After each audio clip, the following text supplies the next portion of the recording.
This is Learning from History, Part 13. This presentation, in two parts, covers the story of the missing years of Jesus and his twin brother Thomas, followed in the second part by Druid philosophy and practice, the world in which they found themselves and were educated.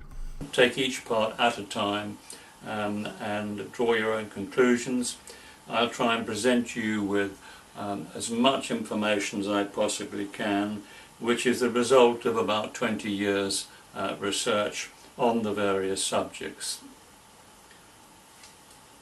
Now, the primary sources and references for this material is from The Genius of the Few and The Path of Light by Christian and Barbara Joy O'Brien, together with The Shining Ones, which is their master copy, if you like, of all the key subjects. In addition, St. Paul in Britain by the Reverend R.W. Morgan, one of our great historians in the 1850s, 60s, and Lawrence Gardner's work on the Grail Enigma, and a book called God's Credentials by Philip Blair, which also has a major contribution which I'm going to come to. In addition, there is a yet to be published 28-page paper together with detailed references on church origins in Britain, and that's been prepared by best-selling author, an acknowledged specialist in Christian history, Lawrence Gardner. And Lawrence sadly died 5 years ago, but this work can be inspected on the Golden Age Project website. Also, another very important book, which is by Percy E. Corbett, called Why Britain? That will be possible as a free download on the Golden Age Project website. And another book I found useful is a book called Roderick Dunkley, and it's called Beyond the Gospels, an investigation into the information on the life of Christ to be found outside the Gospels. So the first section is Jesus and his twin brother Thomas. The name of Jesus is not so much written as ploughed into the history of the world. Ralph Waldo Emerson, 1803 to 1882. He was seen as a champion of individualism and prescient critic of the countervailing pressures of society. The second reference here is by Sir James George Fraser, who lived between 1854 and 1941. And he says this: "The doubts which have been cast on the historical reality of Jesus are, in my judgment, unworthy of serious attention." And he was the author of The Golden Bough and The Life of Jesus, which in fact upset the Catholic Church. He went into great detail on Jesus' life and connected it to the key parts of what were going on with Herod the Great and then Herod Antipas. And I'm going to show you here that there was a very important British link for Jesus and Thomas, and a very important role which they had with Augustus Caesar in Rome. So their story, Jesus and Thomas, was much more widely based than we've been led to believe, and we find Jesus and Thomas working together and dealing with the basic religion. And I'm going to suggest that what they were doing was restating Druidism in its purest and simple form. And that's very clear by the similarity of their writings, the Acts of Thomas. And very, very important here is the evidence, a great deal of evidence that supports the fact that Thomas and Jesus were in regular contact right up to the time when Jesus died. And of course their trips and time spent in India, southern India, northern India, and also Kashmir. Now, the real clues here that there's something much more than we've been taught by our Christian friends. And this is shown here in Christian O'Brien's work, his translation of the Askew and Bruce codices, which are primary source documents on the spoken words of Jesus to both men and women in his close circle after the crucifixion, recorded and witnessed by the disciple scribes Matthew, Philip and Thomas, as required for a legal document under Hebraic law. I've said here Christian O'Brien's scholarly secular approach, The Path of Light, as a treatise, reveals the path of light as a treatise on spiritual truths taught in the Druidic, mystery and brotherhood schools of the ancient world. It is from these records and similar straightforward teachings of Jesus and Thomas that we can link them to an advanced Druid education in Britain, where traditionally young people completed their education. This source document makes it clear that Jesus physically survived the crucifixion. Now, the Path of Light contains Christian O'Brien's revised translation and arrangement of the Bruce and Askew codices. The Bruce Codex was found at Metanu Erbu in Egypt, and the Askew Codex was found by a Dr. Askew, or ended up in his collection in London. They're also known as the Lost Books of the Saviour, or part of the Lost Books of the Saviour. And Muslims call the Lost Books of the Saviour the Injil, with the alternative spelling of Injil rather than Gil, which is the Arabic name for what the Muslims believe to be the original lost Gospel of Jesus, who they called Isa. The Injil is one of the 4 Islamic holy books which the Quran records as revealed by God, the others being the Zabur, possibly the Psalms, the Torah and the Quran. The Path of Light and the Acts of Thomas provide solid evidence of the important roles of both Jesus and Thomas in restating and teaching the Druid, which is the same as the Essene philosophy and practice, continued by the Syrian church in Edessa, Upper Mesopotamia, and adopted later by Islam, Sufi, Sunni and Shia. Additional research here on this subject by Paul Bedson. In the key quote, which is very important that we look at, because we're looking at a belief in the transmigration of the soul, second lives, which was believed by people in the ancient world. It was a very important part of the ancient world, that we actually had somewhere to go after we left our bodies on this earth. And this is a key quote. And it says here, it is necessary that they should find the initiation which is in the books of Jude, and which I caused Enoch to write in the Garden of Eden when I spoke to him in the building of knowledge and the building of life. Jesus of Nazareth, Teachings of the Master, Bruce Codex, page 222. Christian O'Brien's translation of the Askew and Bruce Codices, 2nd century AD Egyptian Coptic copies of original documents, recorded the spoken words of Jesus of Nazareth, presented within the text of the Path of Light, provide authoritative and detailed support of the existence and journeys of the soul. It also provides the scriptural evidence that Jesus taught Surat, which is soul, Shabbat, word, yoga, union. Soul, word, union. And he should be recognized as a perfect living master.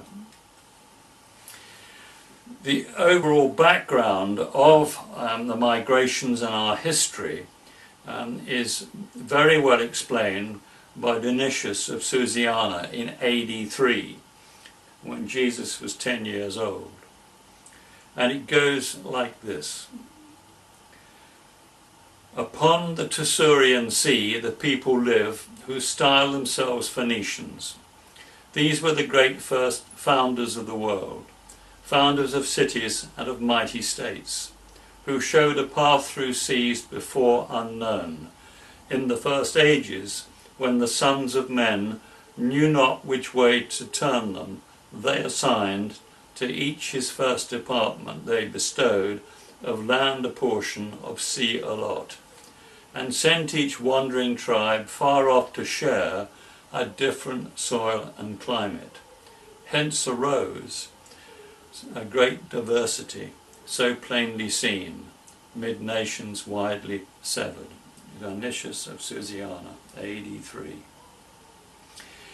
This is very important because this ties in with the Golden Age and the ancient city-states. And with the ancient city-states we had a perfect system of social organisation which delivered equal rights under the law to every citizen, which is the true meaning of democracy. Very, very important. There was no religion to interfere as such.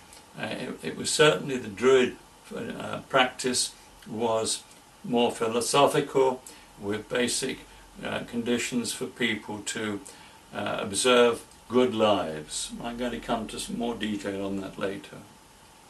The next quote I'm going to put in at this particular point, in case you all think I'm pushing the limits too far, and it's by Archdeacon William Paley, a Doctor of Divinity, who lived between 1743 and 1805. There is a principle which is the bar against all information, which is proof against all argument, and which cannot fail to keep a man in everlasting ignorance. This is the principle of contempt prior to examination. I've always rather liked that. Now we get on to the migrations of our ancestors, who all modern genetics tells us that all our ancestors stem from the Eastern Mediterranean, the Levant, and that's where the start of farming was. And we have people moving all over the world from the very early times.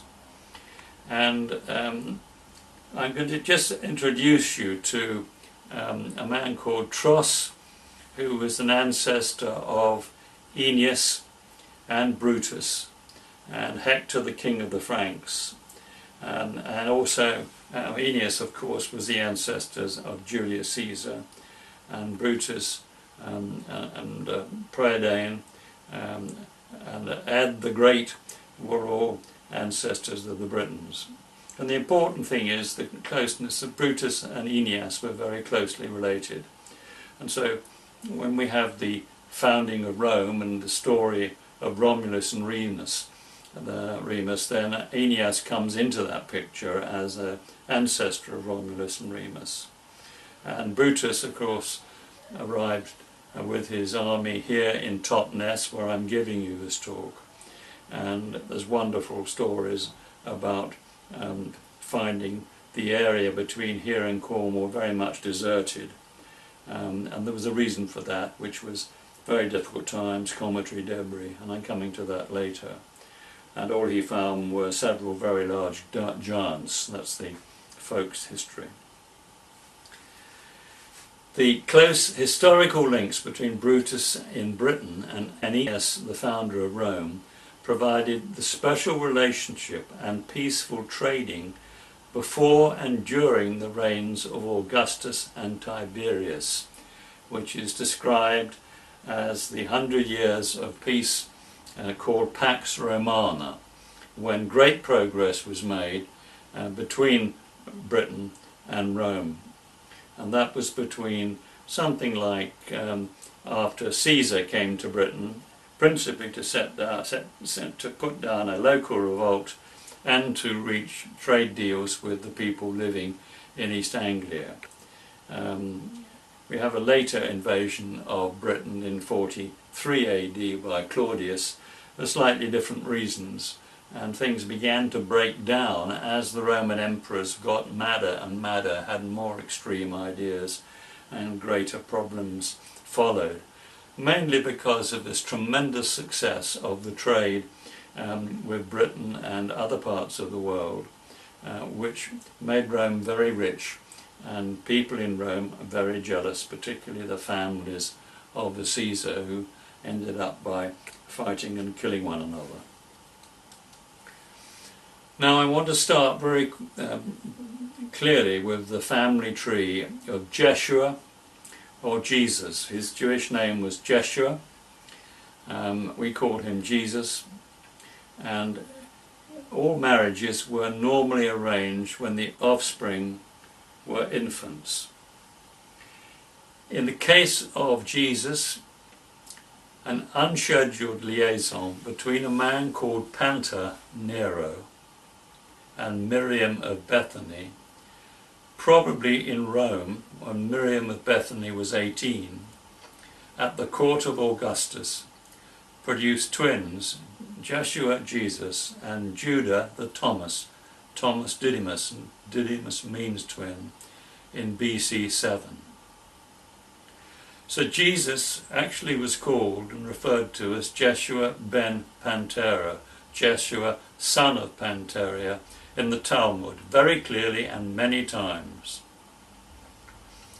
He was recorded alive in Rome in 45 and 49 AD as Chrestus, and the Council of Nicaea regarded Chrestus as the progenitor of Christianity in Rome, and he was credited with starting and promoting Christianity. And he died in 79 AD in Srinagar, Kashmir, which the Indian government had provided a lot of additional references and support and confirmation. Thomas died in Mylapore in India in AD 82. His remains were later returned to Edessa in Syria, a centre of the Eastern Christian Church. He founded the first Christian church in Kerala, India, in 54 AD. So we have these two boys clearly having an extraordinary future and spreading the word, and it was a restatement of Druidism. Now, Jesus' father was Pantera Nero, a Claudian, born in 42 BC, died in 37 AD, and he was Rome's most successful military leader. Very important. He was a man with great compassion who did a lot of very good resettling of people rather than killing them, and he set a wonderful example to the Roman army, and he was considered Rome's most successful military leader. And he was the son of the second wife of Augustus, and was adopted by Augustus to succeed him as Roman Emperor Tiberius Caesar. So Jesus' father became Tiberius Caesar, Thomas's father, the same man. And he returned to the court of Augustus in Rome in 8 BC, which ties in with his liaison with Miriam of Bethany, Jesus' mother. He succeeded Emperor Augustus in 14 AD, and sadly he was murdered, very clearly murdered, and it may well have involved his successor Caligula in 37 AD at Mycenaeum in Italy. Miriam, Jesus' mother, born 26 BC and died 50 AD at Marie on the Afghan border. She was a dynastic heiress, tracing her lineage back to both Moses and the sister of Moses, who was called Miriam.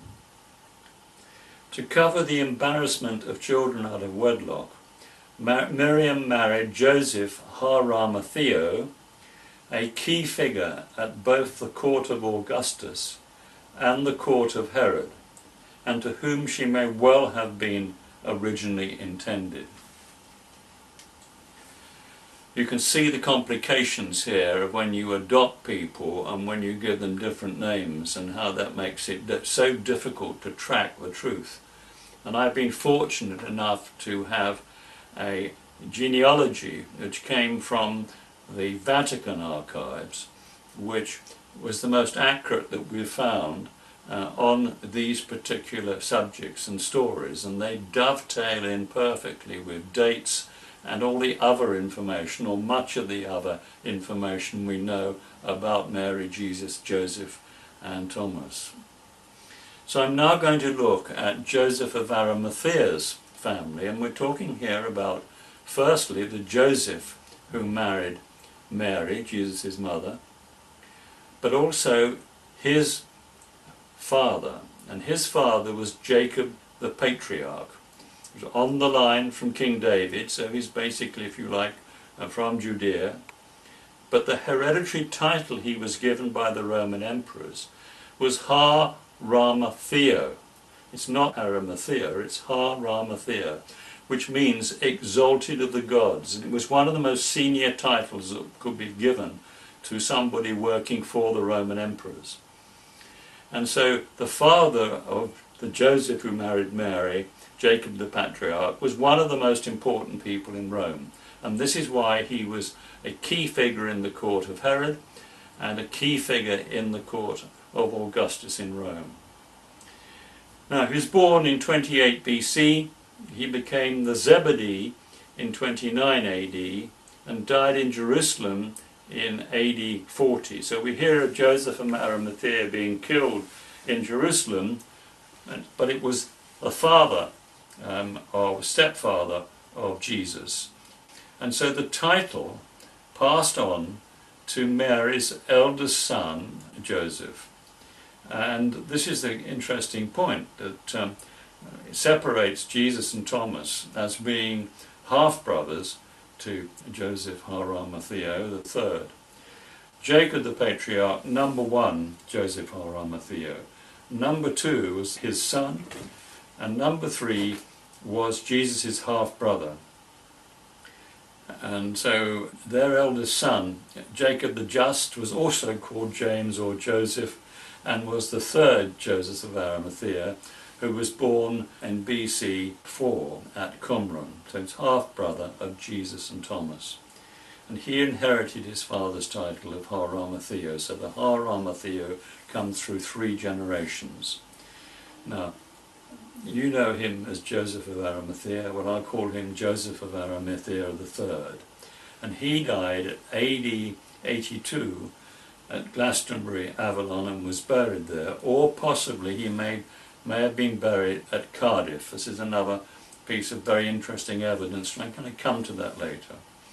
He founded the first Christian church in Britain at Llanillid in 62 AD with Urgane, the daughter of Caractacus. It's when they came back from Rome. But I've recently discovered that he almost certainly was involved in setting up the earlier church at Llandaff, just outside Cardiff, a year before, at 61 AD.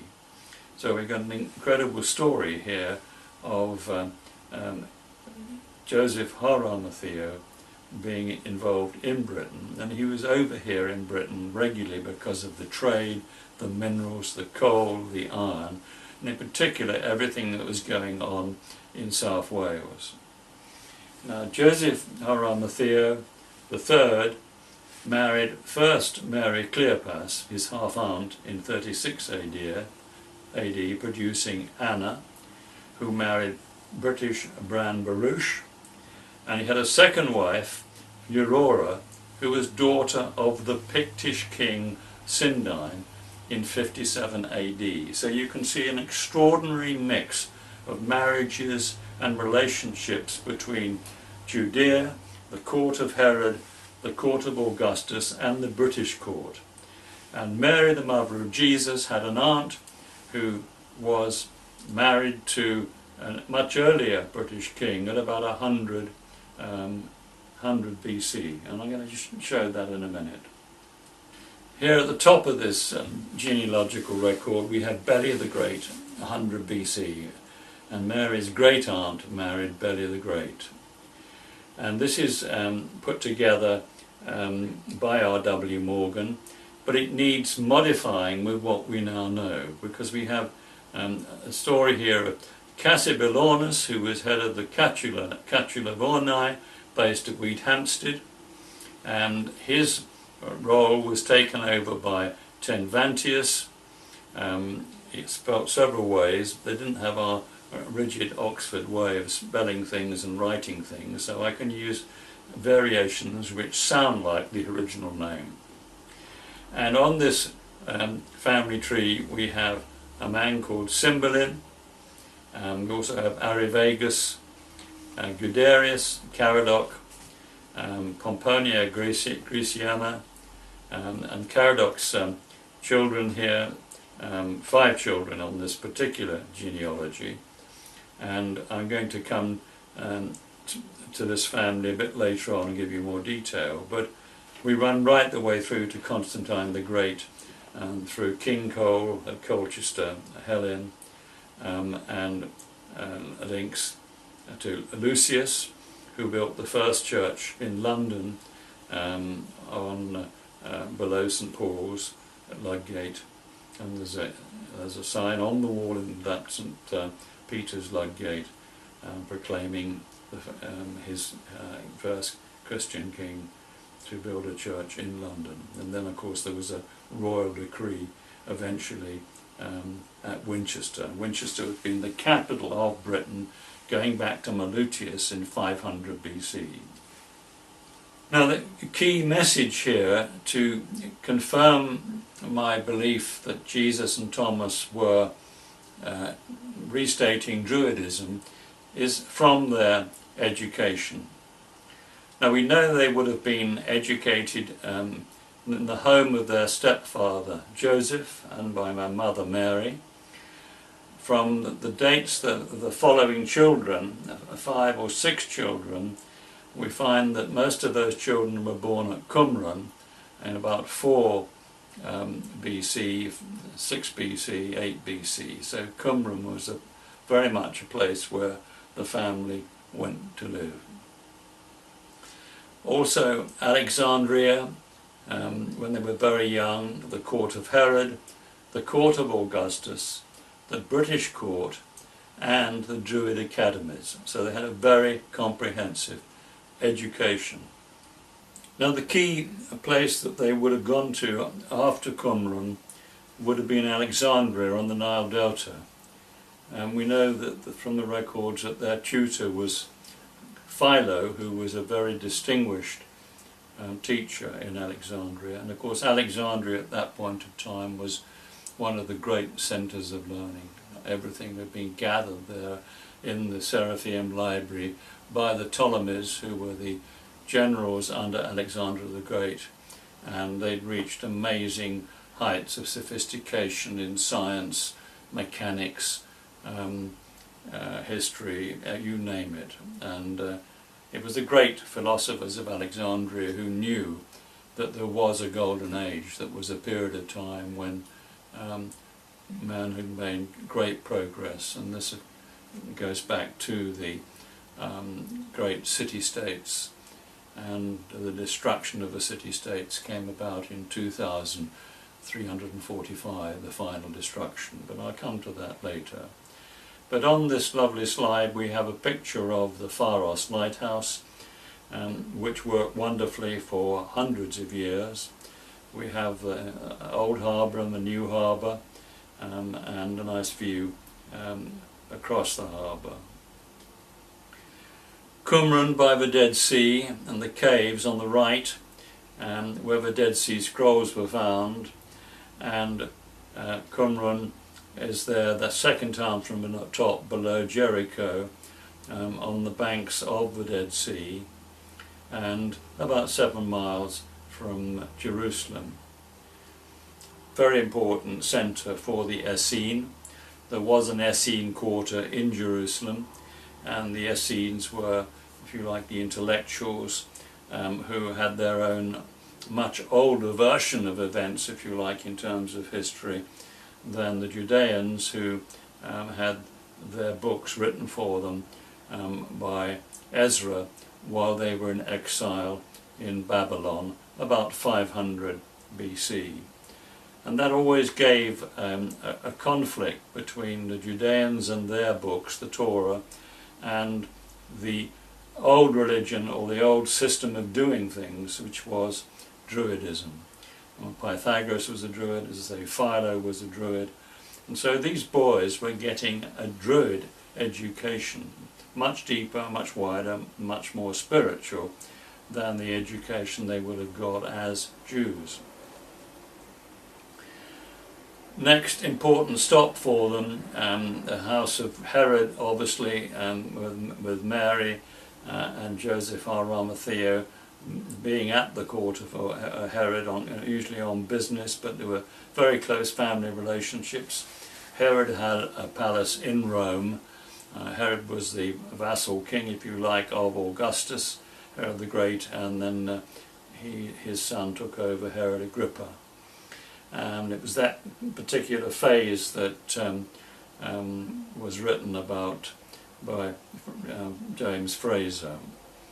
Here you have pictures of Tiberius, in the middle the Senate, Augustus, who was named Octavian, and Augustus was the title, so there's confusion between who Octavian was and who Augustus was, but Octavian was given the title of Augustus for sorting out the problems with a tripartite system of individual emperors who managed to fight one another, and he came out victorious and dealt with the issues and brought stability and peace.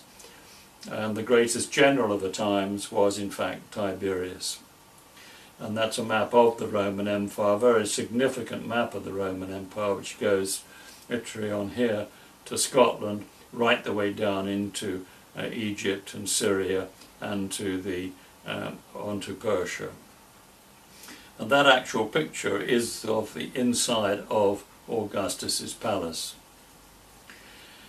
Now this is interesting because this comes into several books who've raised this issue of Jesus being called Jeshua ben Pantera, son of a man called Pantera, in the Talmud. And this is a memorial to Tiberius Julius Abdus Pantera, a soldier who had claimed to be the Pantaria named by Talmud. And it is a memorial to a great general and all his achievements. And the area where this statue had been, a memorial had been placed, was a place where he had been particularly helpful to the various tribes that he reallocated land to in that area. In Britain we had an interesting story because we find that Britain in 9 AD, which was when Jesus and Thomas went to Augustus's court in Colchester, in fact, which was the capital of the Trinovantes, which is down there on the right in Essex, and then first gone to Wheathampstead, which is the Caccialavone, and Jesus had been given control of the army, of the Caccialavone army, in AD 9, when he took the army and had peaceful reconciliation with the Trivandtes and combined the two tribes peacefully, and that was first step in his bringing together the whole of Britain. On the same map you'll see very clearly that the left-hand map you'll see Caccialavone and Trivandtes, and Thomas, whose name was Epikatos, he took over the Atrebate kingdom and extended it to the Regni kingdom, and that took in Winchester and Wallingford at the north, Winchester at the south. And one of the most interesting clues we have of the mentions of Thomas and Alfred the Great and the mentions of Alfred in the Anglo-Saxon chronicles. So they were all coin-using tribes, gold coins, in late Iron Age Britain. Now Tenvantius Tascavanus, king of the Caccialavoni, was a long-standing friend of Rome, who exploited the very important peaceful trading and advantages with Augustus. Tenvantius has sent his two sons to be educated at the court of Augustus. However, they had been killed fighting for the Romans under the man who would become Emperor Tiberius Caesar. Tiberius Caesar being Jesus' father. Augustus and Tiberius decided that Jesus and Thomas should be adopted by Tenvantius to secure the Roman-friendly succession in the most productive and authoritative part of Britain. And the boys arrived in Britain, probably Wheathampstead, near St Albans, for their Druid education around 5 AD at the court of Tenvantius, when they were 12, adopted by Tenvantius, who had lost his sons fighting for the Romans. In Rome, Jesus was said to have been the favourite of Augustus, and clearly both boys had excelled in their studies and accumulation of knowledge. Jesus' first test came at the age of 16 when he led the Catiline army against the neighbouring troublesome Travantes, based at Colchester. Augustus had insisted that the boys took Roman weapons with them to Britain, which may have acted as a deterrent. However, Jesus was not only to bring about a peaceful settlement, but was able to merge the two tribes into a much stronger unit. Jesus and Thomas, through their mother and father, were on the line of David and the Caesars, linking back to Aeneas and Brutus. This was an added reason for the Druid Council to appoint Jesus as the first Pendragon, which means King of Kings, of the Britannic Isle, when his adopted father, King Tenvantius, already an old man, died in 10 AD, and Jesus became king at the age of 17. Here we have a picture of Colchester as it's been visualised, linked to the River Colne, to the sea. 100-ton ships have regularly been coming up the Colne ever since Roman times. I've watched them. I've been down to the docks.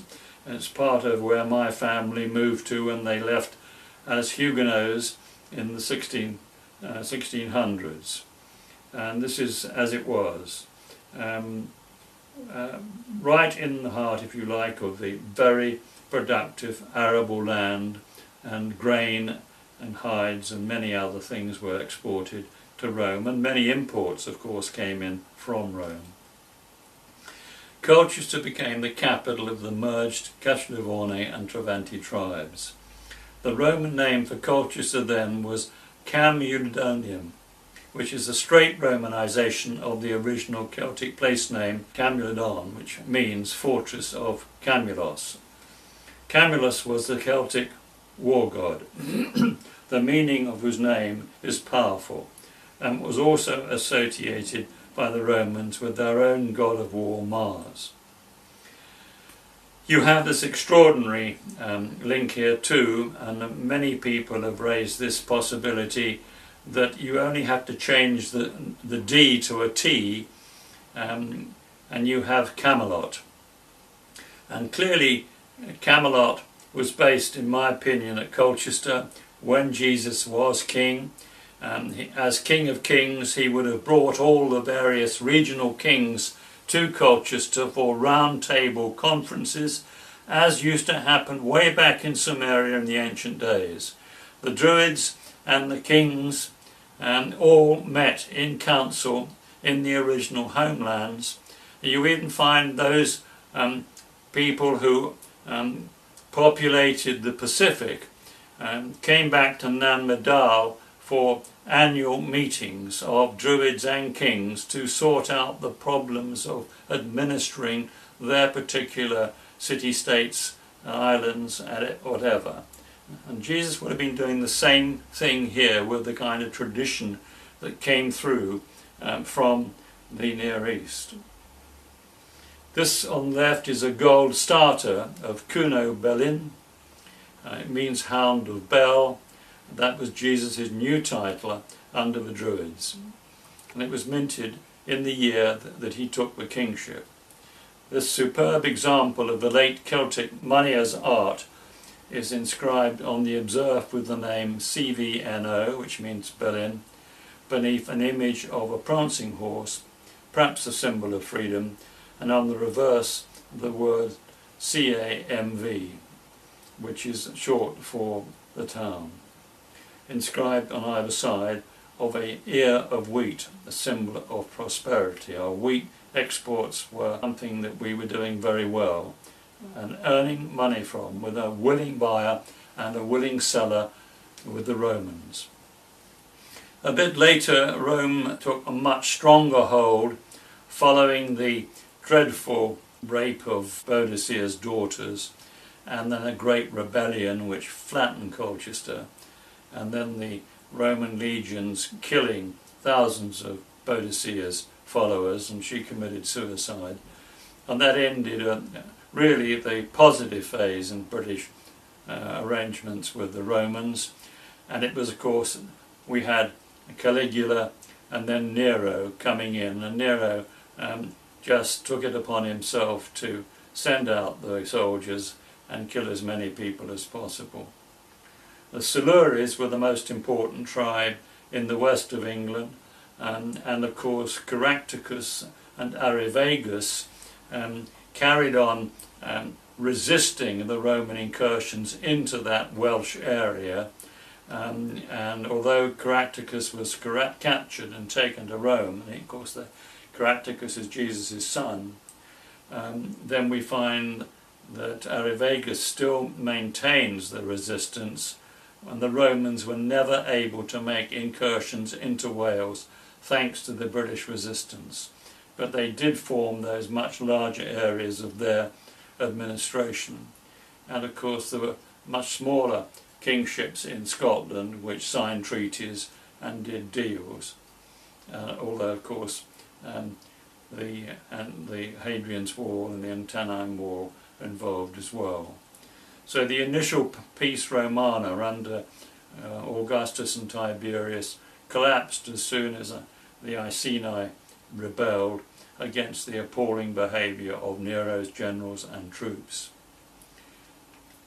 That is Colchester Castle, built on the foundations of the Temple of Claudius, which came about round about 46 AD after the second invasion under Claudius.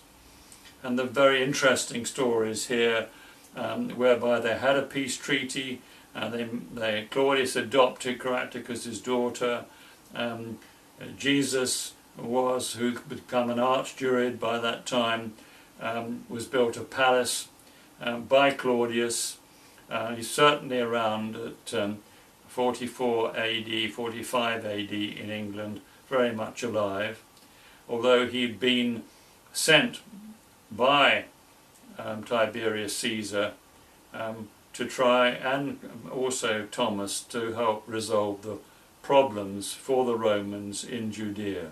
So we have Jesus and Thomas actually going to Judea late in their lives, or relatively late in their lives, to try and resolve peace in Judea. They were the peacemakers who went to Judea. That was Jesus' primary role in Judea. Now Cunobelinius is the name, which means Hound of Bel. He's also Cymbeline, and in Welsh is the legendary Cyneflyn, the legendary king of the Welsh. The legendary adopted son of a legendary stepfather proceeded to gain the respect of all parts of the British Isles, greatly increasing trade, prosperity and peace for all citizens. In AD 27 he retired to be one of 3 arch-druids, and he was called Bran, which is another title, handing over the responsibility for running Britain to his sons, Adminius, Guiderius and Caractacus, as regional kings, and other leaders loyal to him, including his the nephews, in fact, of Timvantius, called Arivagus. Thomas was called Epicatus and initially made king of the Atrebates, and I've explained where that was, somewhere near Wallingford. He carried out many roles in Britain as an architect and administrator from Wallingford and Winchester to Shetland, where he is the patron saint.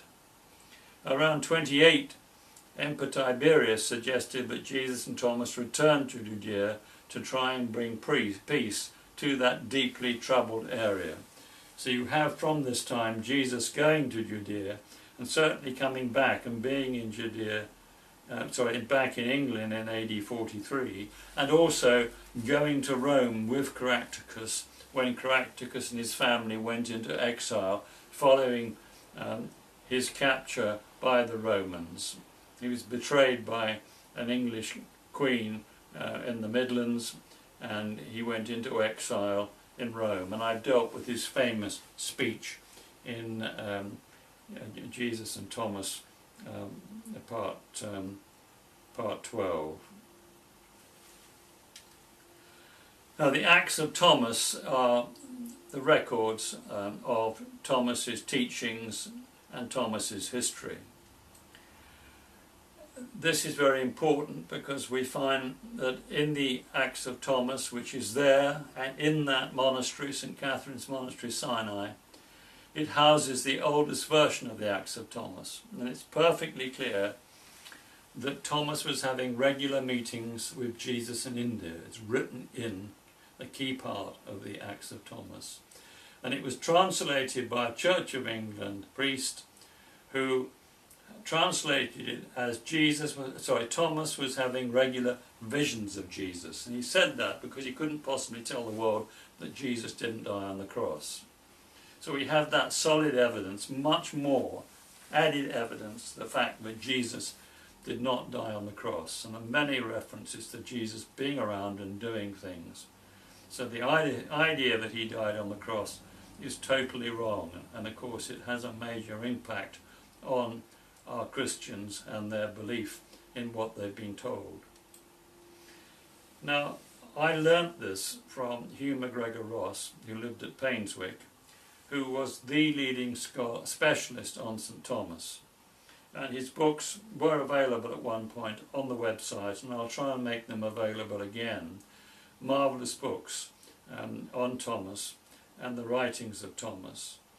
And he was the man who told me about this translation and wanted me to go out there and see the original manuscript and verify it. So if any of you are going to St. Catherine's Monastery, take a good translator with you and see if you can do that job for me, because I've got enough on my job list as it is, but it's there to be looked at. Now, the background on the importance of Thomas. I've made the point that Thomas was having regular meetings with Jesus in India.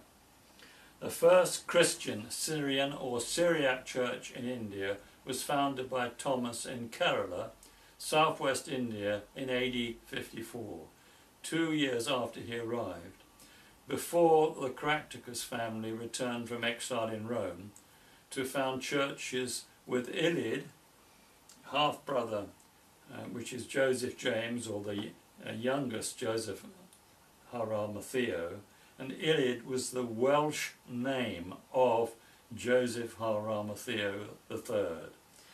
And they founded churches, in fact, at Llandaff in AD 62, Llanillid in 63, and Glastonbury AD 65. That was when the family returned from exile in Rome. Now, this is a key interest point and ties us into the Anglo-Saxon Chronicles. Britain's King Alfred sent an embassy to Kerala, India, in AD 883, headed by Sighelm, Bishop of Sherborne, to visit the tomb of Thomas in what has now become the most Christian state in India. This is recorded in the Anglo-Saxon Chronicles. The Syrian church remains wonderfully integrated in its social customs with the surrounding Hinduism. This is a map of southern India, and these traditions go back to the 1st century. 7 churches were established by Thomas the Apostle during his mission in Malabar. And those are the names of them below. I'm not going to try and pronounce them. You can look at the text yourself. This is a quote from B. Griffiths of Christ in India, his book, Christ in India. That many people have written books and produced evidence of Christ in India. I'll read this extract. The church in Kerala is said to have been founded by St. Thomas the Apostle in the year AD 52. In fact, it was AD 54, 2 years after he arrived in AD 52. One of the first instincts is to dismiss this as a legend, like most of the legends of the Apostles. But there is apparently more ground for it than one might expect. The legend derives from the apocryphal Acts of Thomas, which date from the 3rd century, the same reference I referred to earlier. These are certainly not historical, but they indicate that there was a tradition connecting Thomas with India in the 3rd century, and they have been found to be correct in certain historical details, so that they cannot be dismissed altogether. They are supported at least in regard to the fact that St. Thomas visited India by a very strong tradition among the church fathers. St. Ephrem the Syrian, St. Ambrose, St. Jerome, St. Gregory of Nazianzus and St. Gregory of Tours all mention the apostolate of Thomas in India as something to be compared to that of St. Peter in Rome, St. Andrew in Epirus and St. John in Ephesus. In the book The Jesus Sutras, which is Rediscovering the Lost Religion of Taoist Christianity by Martin Palmer, the rediscovery by Martin Palmer of one of the earliest Taoist Christian monasteries, including an 8th century pagoda in China, Darquen Pagoda and Terrace, evidence of the earliest Thomasin missions reaching China. Quite recently we even had a Japanese story of Jesus being buried in Japan. It seems pretty obvious both Jesus and Thomas would have gone as far east as they could. So all these stories are cropping up and worthy of a great deal of further investigation. Now, as far as the founding of the British National Church goes, it's very important we look at the evidence there, and I provided a great deal of evidence in Learning from History Part 12 of all the conferences held, 4 major conferences held by the Roman Catholic Church, all agreeing that Christianity started in Britain around about AD 34, and I mentioned the 2 great historians for the Catholic Church, Polydore Virgulo, who wrote a history of Britain for Henry VII, and Cesare Baronius, who almost became Pope, who was the Vatican librarian round about 1600. And they all confirmed that Christianity started in Britain round about AD 36. Very important. And the Anglican bishop, James Asher, was a very famous British church historian. And he wrote, in the 17th century, the British National Church was founded in AD 36, 160 years before the heathen Rome confessed to Christianity. The mother church of the British Isles is the church in insular Avalonia called by the Saxons Glaston. And of course the mother church should also refer to the key churches in Wales. From the information now recovered, we can claim that Jesus founded Christianity as a restatement of Druidism when he became the Pendragon King of Britons in AD 10. So we can, with the information we can now have, we can link Druidism, Jesus as Pendragon, and a genuine restatement of Druidism starting with Jesus in AD 10. Remember, he was an archdruid when he retired. So now we start the second subject, which ties in so closely with what I've been talking about and the lives of Jesus and Thomas. And this section is on Druid philosophy and practice. Druid philosophy and practice centered on the truth before the world and a doctrine that without freedom of will there is no humanity.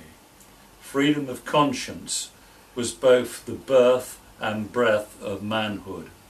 The essence of the soul was will. That's a wonderful quote and a wonderful statement which sums up very advanced people, highly educated people. Good government and peace through kingship was a fundamental requirement, and religion as we know it did not exist. This contrasts from AD 400 with Augustine of Hippo's, that's in North Africa, Hippo, Roman Catholic doctrine of original sin, the denigration of women, burning libraries and killing Arian Christians, all crimes against humanity, with seeds being sown for everlasting conflicts to this day. The British Christian Church, based on free will, education and craftsmanship, was finally overturned at the Synod of Whitby in AD 664 by Rome-supported Northumberland king and replaced by Roman Catholicism. Now this is the history of Rome, because when we compare the history of Rome and Druidism, we see two very interesting diverge problems. The history of Rome.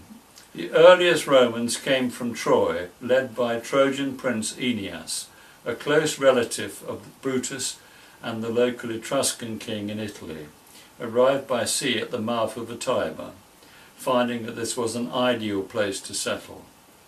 They founded their first settlement further up the river around 752 BC, possibly earlier.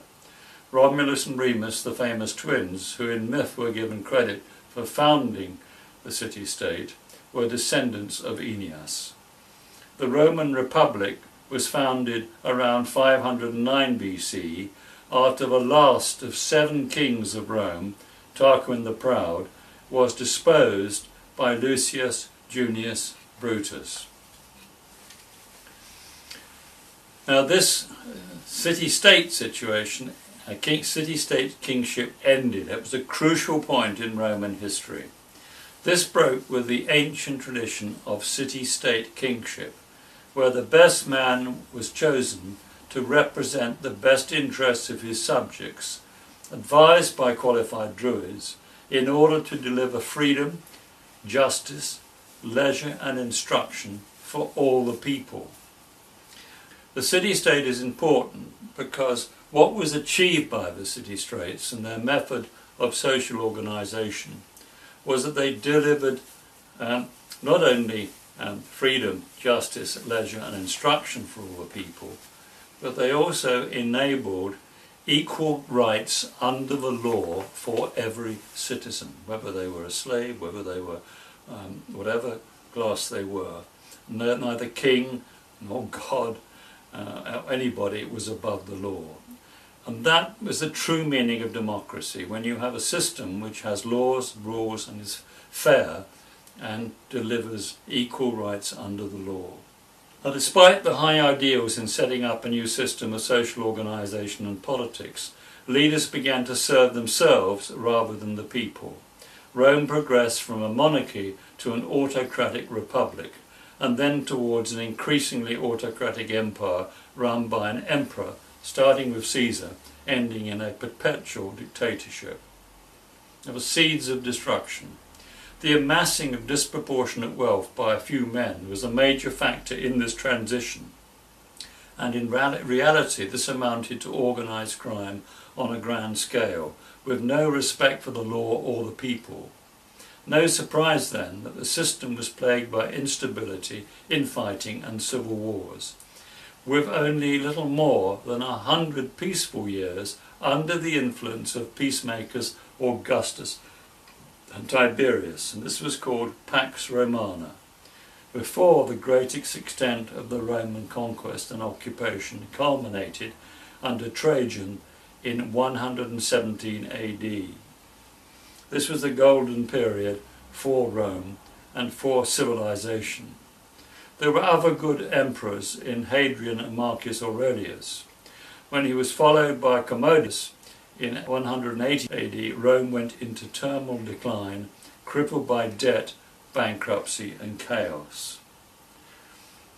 So the decline and decay. Rome had grown out of greatness of individual character. It became a community in which individual character counted for nothing compared with an abstraction which proved, in the hour of testing, capable of nothing. By sacrificing the individual to the state, the rulers of the Roman world determined the real virtues which sustained it. They turned active and self-respecting citizens into inert and selfish ones. They discouraged the capitalist from thrift and foresight, the trader from enterprise, the craftsman from his hereditary skill, the husband from pride in the soil, the mother from maternity, and the soldier from courage and self-sacrifice. They made the moral shell that protected society so soft that he could protect it no longer. Creeping inertia paralysed everyone and everything. Even before the barbarians broke in, the elegant cities had begun to crumble. Trade died for want of purchasers.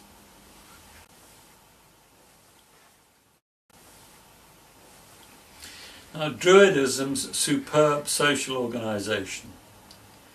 The Druids also represented an absolute threat to the Roman state because their science and philosophy dangerously contradicted Roman orthodoxy.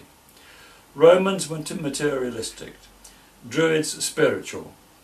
For the Romans, the state was a monolithic structure spread over territories, deliberately organised into a hierarchy. With the Druids, it was a freely consented moral order with an entirely stable system of social organisation, with the common ownership of land and the fair allocation of that land for the full benefit of the whole community. The Romans looked at women as bearers of children and objects of pleasure. Druid women were equal partners in that social organisation. And this is the quote by Professor Jean Markel in his book La Femme Celte, 1972. The talent of the Romans in ridding themselves of the Gaelic and British elites is always considered astonishing, but this leaves out of account the fact that it was a matter of life and death to Roman society. So what have we learned in 2065 years? There was a further reason for Rome's decay. At its root lay a lack of faith and hope. The citizens and rulers of Europe came in the end to see no purpose either in society or their own lives. And it's all very well summed up and should warn us of what's happening today by Cicero in 55 BC. The budget should be balanced, the treasury should be refilled, public debt should be reduced, the arrogance of officialdom should be tempered and controlled, and the assistance of foreign lands should be curtailed, lest Rome become bankrupt. People must again learn to work instead of living on public assistance.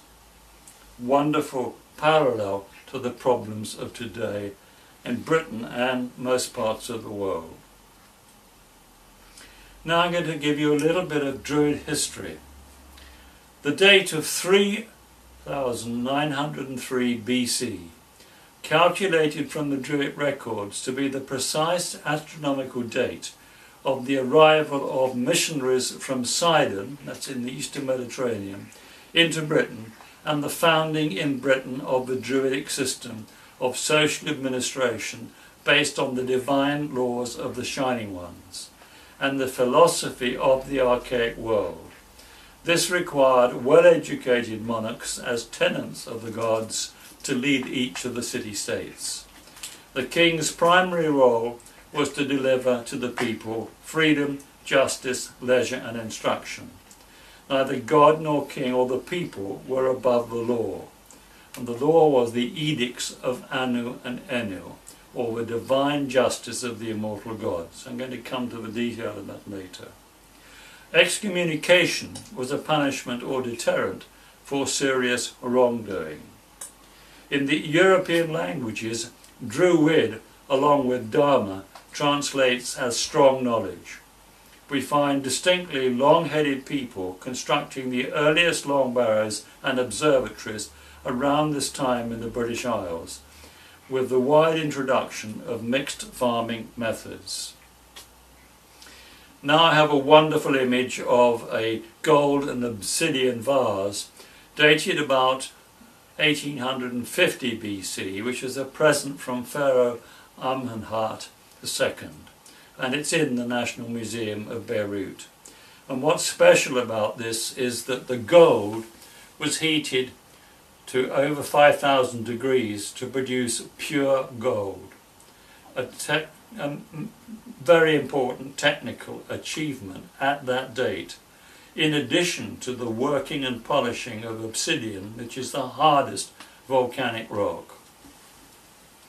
And beneath that we have before 1400 BC, an extraordinary explanation here of the knowledge of black holes. And I wrote this letter, and it was published in the Daily Mail on Tuesday the 27th of July 2004. And I say the follows. I've reproduced below an extract from what are commonly known as the Urugrit or Rashomara cuneiform tablets, which date before 1400 BC. It is from one of a series of 10 letters from one having responsibility in the Sarman Brotherhood to the Prince of the Land of the Four Directions at the Royal School of Ugarit, being an aspirant to the Brotherhood. This item relates to instructions on astronomy from tutor to pupil at a superb pre-Christian university on the Syrian coast north of Tyre and Sidon. It goes as follows. And we are told that the stars without number that we've seen in the heavens, each one the progeny, the inhabitants of heaven, will in their turn populate the heavens to time without end. So the story goes that when a sun or star dies, it goes forth in a piercing flash of light after compressing upon itself until it can compress no more, and flies apart in a myriad of particles, each part finding itself a space where it can gather from the heavenly soil nourishment for its growth, and in due course make itself a world, as our Lord Shamash has done. And that's from the Phoenician Letters by Wilfred Davis and G. Zur. That's 1979, Mowat Publishing, a central reading on the enormous sophistication of our ancestors as not only science and astronomy, but social organisation. Druid Britain. There were in Britain, south of the Clyde and Forth, 40 Druidic universities, which were also capitals of the 40 tribes, the originals of our modern counties, which preserved for the most part the ancient tribal limits. Hence, for instance, Yorkshire retains the same disproportionate magnitude to our other countries as the territories of the Brigantes, its British tribe, did to those of other tribes. Of these 40 seats, 9 have disappeared. The remainder were as follows.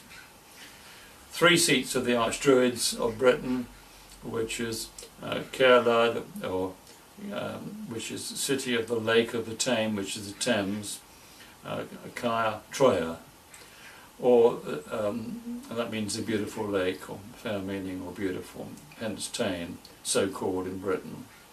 Tyne, it still is the North Britain, a name like North Britain for a river. Caer Evrock, York, and Caer Leon. So that's London, York, and Caer Leon, which is on the River Usk in South Wales. And the seats of the chief Druids in Britain was Canterbury, Winchester, St Albans, Old Sarum, Salisbury, Carlisle, Cambridge or Granta, Manchester, Palmcaster, Colchester, Worcester, Chester, Porchester, Doncaster, Warwick, Mervoid, Bristol, Leicester, Uttoxeter, Lincoln, Gloucester, Chichester, Cirencester, Dorchester, Carnarvon, Exeter, Silchester and Bath. The Gildas MS, Julius D, number 9, the Cottonian Library, calls these the 3 arch-flamens and 28 flamens of Britain. Geoffrey of Monmouth appears to have found the same titles on the American version of Silo's history. Very important, the level of universities of education. These students of these universities numbered at times 60,000 souls, among whom were included the young nobility of Britain and Gaul. It required 20 years to master the circle of Druidic knowledge, nor, when we consider the great range of requirements which such system included, can we wonder at the length of such probation. Natural science, astronomy, arithmetic, geometry, jurisprudence, medicine, poetry and oratory were all proposed and taught, the first two with severe exactitude. The system of astronomy, incalculated, had never varied, being the same as that taught by Pythagoras, now known as the Copernican or Newtonian. The British words for star, astronomer, astronomy, are seren, serenid, serenidieth. Hence, the usual Greek term for the Druids was the Serenidai, the astronomers. So the Greeks called the Druids the astronomers. Two images of Druids. There's a modern painting, rather a small squat Druid and a very tall, well-dressed Druid. Contemporary image in the Devizes Museum and a visualisation of a Druid in front of Stonehenge. Grimes Pond, Dartmoor, a late Bronze Age village for graziers and farmers, abandoned in the 1159 BC due to the massive Hekla stratovolcanic eruption in Iceland. Tin ingots were found in the Bigbury Bay wreck, dated from ship's timbers to 3000 BC. And I'm trying to emphasise the tremendous sophistication of the Druids in Britain and the remains of that sophistication. We find in this diagram, which is a map from The Growth of Civilization by W.J. Perry, one of the most important history books, we find gold-bearing granite outcrops, both Dartmoor and Bodmin Moor.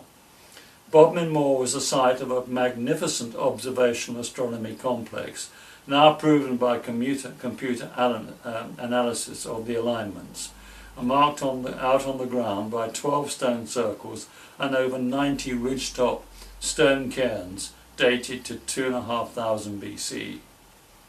Gold, tin and the highest quality quartz attracted traders from the Near East to these earliest times. Here is a photograph I took of one of the Bodmin Moor ridgetop cairns. Again, the date 2500 BC. And then you see in the distance several of them in the distance, all spaced out, and they were used for observational astronomy. And my belief is that this was the centre of the astronomers in the world. The Druids had that knowledge what they'd brought from the land of Canaan, and this is where all our leading astronomers lived and worked. And when they built the Great Pyramids over that period of 100 years on the Giza Plateau, it was the astronomers from Britain who were advising the Sumerians who actually built the Egyptian pyramids the need to build them, because we were going to have a very serious cometary debris problem, which in fact happened in 2345, some 300 years after most of those pyramids were built. So it was a direct link between astronomers in Britain and the building of the Great Pyramids, and I go into that in the other learning from history presentations. There is one of those ridgetop cairns, some of them over 90 feet high, and the remains are there for you to walk and see. And this is the work which is so clearly described by Christian O'Brien in The Shining Ones. And he surveyed it and used his computer to do all the analysis. And Cornwall actually means, first of all, it was Cornwall, now Cerno, and going back, Cerno means rock piles, and then it was known as the land of the cairns. So that was the most famous thing about Cornwall, but not many people know about it.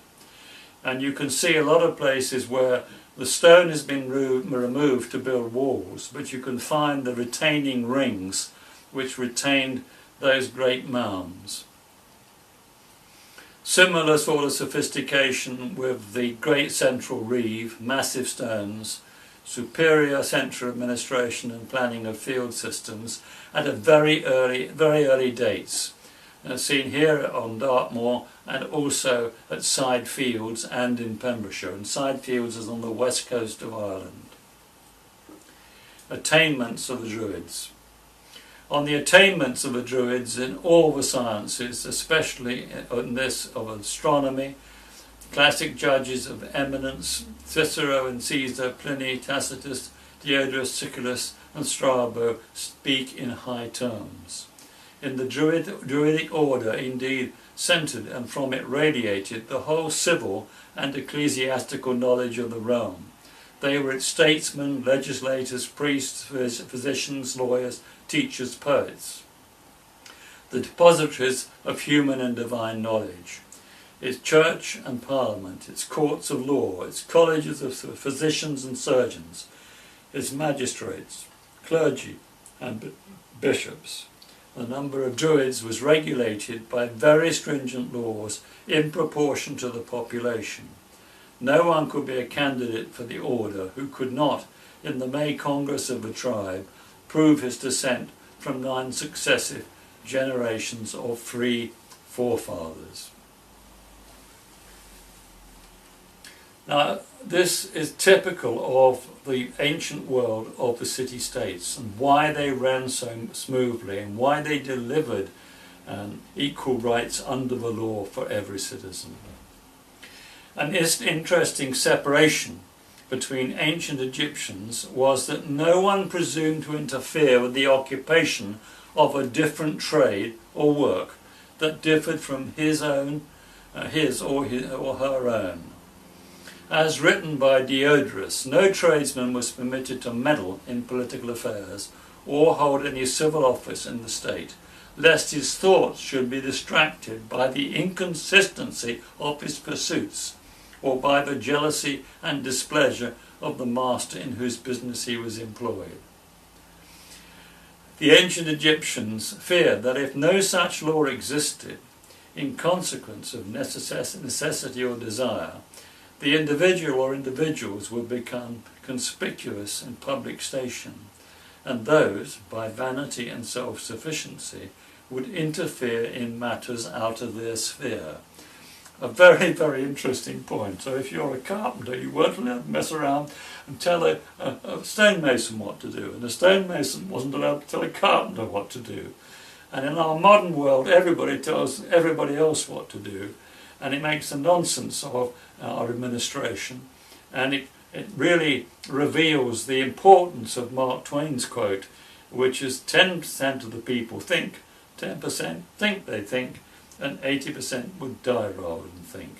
And that's why one man, one vote doesn't work, and why we desperately need this concept of a system which actually delivers equal rights under the law, which our own British Constitution does, if we observed it. Humane slaughter, sacrifice, we all seem to think the Druids sacrificed and did all sorts of terrible things. Their sacrifice, as was all ancient sacrifice, was in the interest of humanity to the animal. The animal wasn't allowed to come onto any platform unless it was totally relaxed. It was being handled by its owners, and therefore it was relaxed. And what we're seeing here is the movement prior to the animal's jugular vein being cut and the animal going into a dead faint within the process of about 4 seconds without even feeling the knife. I'm now looking at the links between Druids in Britain and the ancient world, and this is a very interesting extract which was provided by Nigel Blair, and it's called The Lost Gods and Shambhala by Nigel Blair. Around 457 BC, when the Buddha was dying, he was visited by a wise man from the west whose name was Sakranda. They swapped some sacred teachings. It was originally thought that Sakandra came from the Middle East, but is now thought he came from the west, either Greece or Britain. Sakandra means beautiful or white moon, a name that did exist in Welsh, and that many ancient Britons were known by that name. The area around Glastonbury, Somerset, up into South Wales was called Gwentha, which apparently meant the place of bliss. And the Lammas had apparently been told that Sakandra had arrived from the place of bliss in the west. What is more, Gwip ap Nud actually means beautiful or white moon. Thus, in addition to ancient British teachers meeting and advising Pythagoras, a similar figure apparently went to visit the Buddha and exchange sacred knowledge with him. And this ties in too with the Greeks adopting the Aleph Beg, or the written language in-house of the Druids. The Greek letters came from Britain, from the Druids. Very, very important point I make in another lecture. Bardic verbal tradition is kin to the Kabbalah. The Bardic verbal tradition, Tao, and shamanic systems throughout the world all have the same link.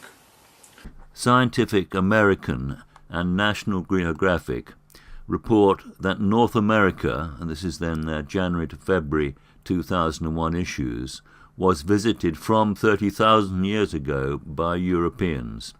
And this is worked out by using the haplotype X genetic marker.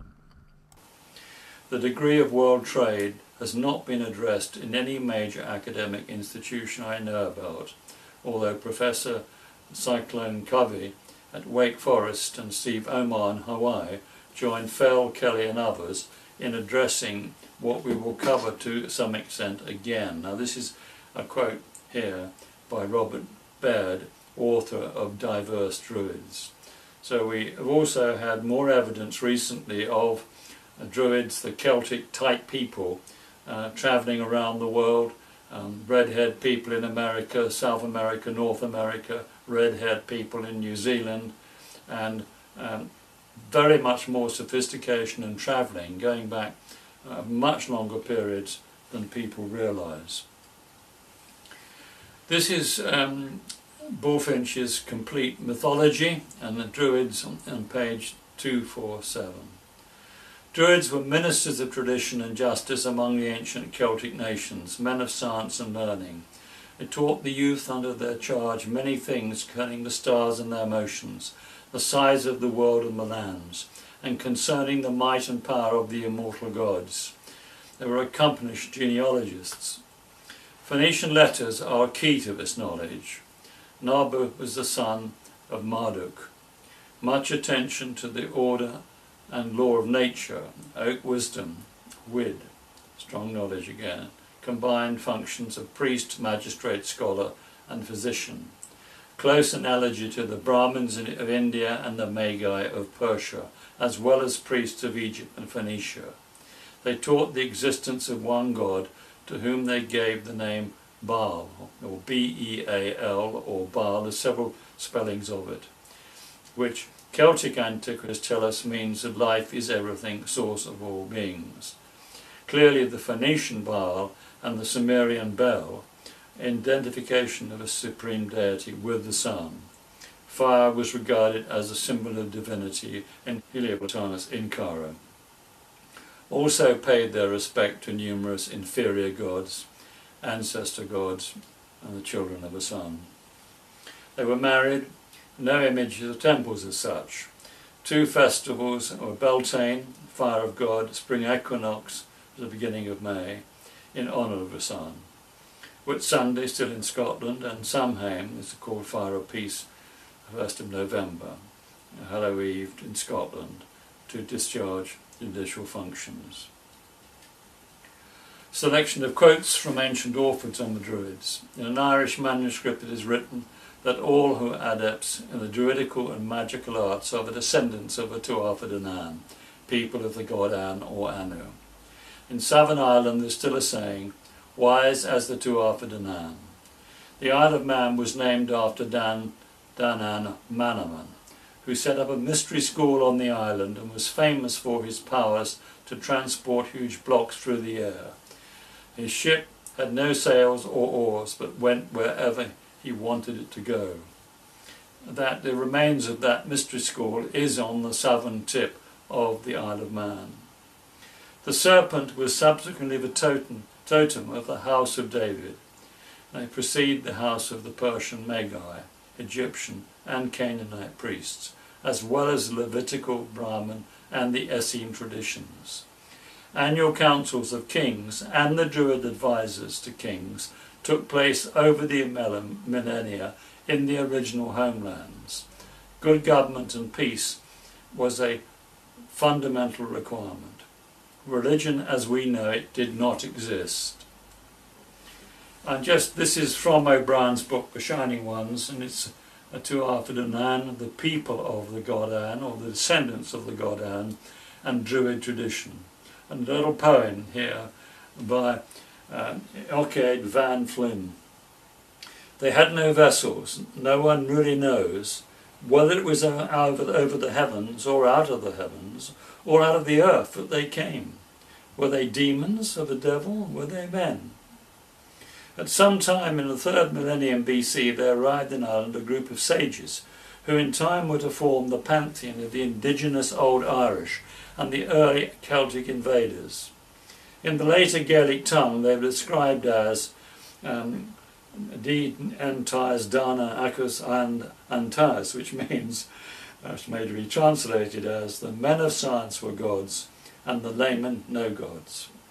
Their arrival came as a great surprise to the local people because they are said to have appeared suddenly at the top of Slieve an Lerin, the Iron Mountain in County Leitrim. This mountain was considered to be 3 days' march from the coast, and no one had seen the sages crossing the intervening ground or found boats from which they might have landed. It was decided by the elders that they must have burned their boats on the seashore and travelled inland under cover of a magical mist, the mist of Druid. That's chapter 17, The Shining Ones, Christian and Barbara Joy O'Brien. Julius Caesar on the Druids. Julius Caesar states, as a class, the Druids take no active part in war. In their schools they are said to learn by heart an extraordinary number of lines, and in consequence sometimes to remain under instruction for as many as 20 years, although for most other purposes, in both their public and their private accounts, they have adopted the Greek alphabet. What Caesar didn't know was that the Greeks adopted the Druid alphabet, and this is made very clear by Martin Bernal in his book called Black Athena. And there are lots of lessons for this because the Aleph Beg, as it was called, the alphabet, was used strictly in-house, and it took a long time for it to get from the Druids as the high culture into the culture of the Greeks and earlier the Assyrians. The main object of all education is, in their opinion, to imbue their scholars with a firm belief in the indestructibility of the human soul, which, according to their belief, merely passes at death from one tenement to another. For by such a doctrine alone, they say, which robs death of all its terrors, can the highest form of human courage be developed. Interesting point. And you work that one out for yourself. Subsidiary to the teaching of this main principle, they hold various lectures and discussions on astronomy, on the extent of the geographical distribution of the globe, of the different branches of natural philosophy, and the many problems connected with religion. And here is a very clear statement by Robert Baird that they were originators of all religion. There are many secrets and intrigues of old that have simply donned an overcoat of propriety. We will demonstrate the Druids and their red-headed league of megalith builders, or the Tuatha De Danann, are the likely originators of all religion. Now, this is what I'm doing towards the end of this document, and you'll see I'm taking the originators of all religion to the Garden of Eden site at Carsag and the Shining Ones. This source of the teaching of Jesus and the Brotherhood could be re-energized just as Jesus tried to do before others put words in his mouth after he died. The mummies found near the present-day Great Wall of China and those of the Aleutian Islands are just some of the giants we will show were part of this brotherhood of Isis or Jesus. They were on Malta before they built the Pyramid of Giza, and here we find archaeology shows 2,800 years with no weapons. And here is the Reverend R.W. Morgan on the Druids from his brilliant book, St. Paul in Britain. Their motto was the truth against the world. Glastonbury was a leading Druid college and centre before the birth of Christ. Druidism never opposed Christians. Christianity was a new thing in Asia, but there was never a time when the Druids of Britain held not its doctrines. There was a remarkable similarity of the dress of the Archdruid and the Jewish high priest, demonstrating a common origin. Druidism presented a high culture and a priesthood of peace. In parallel, Buddhism was a Druidic religion. By controlling the vast mineral wealth and other resources of Britain for the people of Britain, the Druids presented a serious rival to Greece and Rome. That's Reverend R.W. Morgan, in about 1860, and his book, St. Paul in Britain, obtained so many clues which I've used in my work, and it's very much something that people all should read. And here, a little bit more on Druid history, and this is William Brake. And this is William Brake in Jerusalem, his book Jerusalem. Your ancestors derived their origin from Abraham, Heber, Shem and Noah, who were Druids, as the Druid temples, which are the patriarchal pillars and oak groves over the whole earth, witness to this day. You have a tradition that man anciently contained in his mighty limbs all things in heaven and earth. This you receive from the Druids. So that gives you the very best information I can find on this amazing society, which we must also learn all about. And there are many books which are now giving us very much more detail on the brilliance of the Druids, and far more brilliant, far more successful, far more effective, far more peaceful than anything that's come since their time.